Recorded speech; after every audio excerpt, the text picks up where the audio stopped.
పార్వతీపురం శాసనసభ్యులు కందుల నారాయణ రెడ్డి పట్టణంలోని శాసనసభ్యుల క్యాంప్ కార్యాలయంలో 22 మందికి సీఎం రిలీఫ్ ఫండ్ చెక్కులను పంపిణీ చేశారు. ఈ సందర్భంగా ఆయన మాట్లాడుతూ ప్రభుత్వం లో బడ్జెట్ లో ఉన్నా కూడా ప్రజలకు సంక్షేమ ఫలాలు అందిస్తున్నాము అని, దానికి నిదర్శనం ఒక్కో నియోజకవర్గం నుండి వందల సీఎం రిలీఫ్ ఫండ్ అప్లికేషన్లు వస్తున్నా కూడా నిరాశపరచకుండా ప్రతి ఒక్కరికి సీఎం సహాయ నిధి నుండి రిలీఫ్ ఫండ్ అందిస్తున్నామని చెప్పారు. మార్కాపురం నియోజకవర్గ ప్రజలందరికీ హృదయపూర్వక నమస్కారాలు. అలాగే ఈరోజు బక్రీద్ పండుగ సందర్భంగా ముస్లిం సోదరులందరికీ కూడా ఈద్ ముబారక్ తెలియజేస్తా ఉన్నా.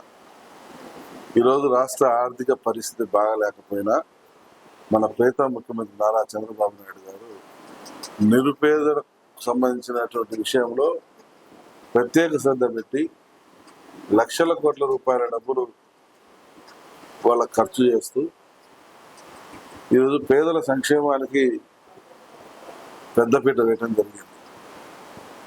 గత ప్రభుత్వంలో ఈ సీఎంఆర్ఎఫ్ పెద్దగా ఆదరణ ఉండేది కాదు.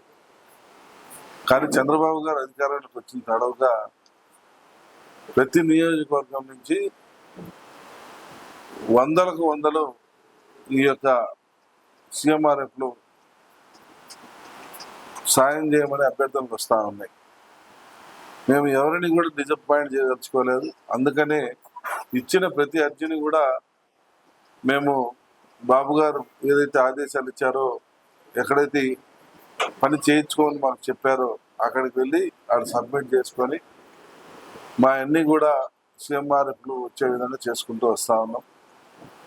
ఈరోజు దగ్గర 22 మందికి 12 లక్షల పైచిలకు అమౌంట్ నిరుపేదలకు అందించడం జరిగింది. గత ప్రభుత్వంలో పార్టీలో వివక్ష పెట్టుకొని కేవలం వైఎస్ఆర్ పార్టీ వాడు తప్పితే రెండవ వాడికి ఈ సీఎంఆర్ఎఫ్ ఇచ్చిన సందర్భంగా సీఎంఆర్ఎఫ్ అనేది కంపల్సరీగా సీఎం దగ్గర సంతకం పెట్టించుకుంటేనే వచ్చినటువంటి పరిస్థితి.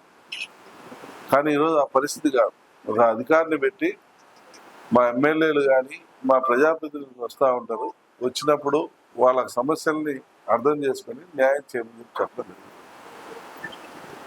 అందులో భాగంగానే ఈరోజు సీఎంఆర్ఎఫ్లో లక్షలాది రూపాయల డబ్బులు, కోట్లాది రూపాయల డబ్బులు పేద ప్రజలకు అందేలా చూస్తూ ఉన్నాం. చంద్రబాబు నాయుడు గారికి, ఆ కుటుంబానికి, మా మార్కాపురం నియోజకవర్గ ప్రజలందరూ రుణపడి ఉంటారని నేనైతే భావిస్తా ఉన్నా. ఎందుకంటే పూర్తి ఎడారి ప్రాంతము, డ్రౌట్ ఉన్నటువంటి ఈ ఏరియాలో దాతృత్వంతో ముందుకొచ్చి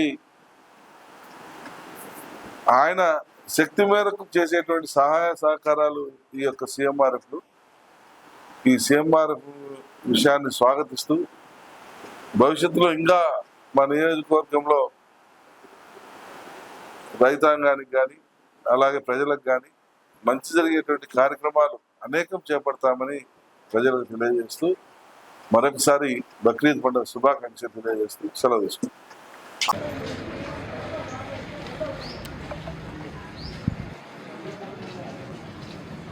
వీడియో తీసుకున్నారా?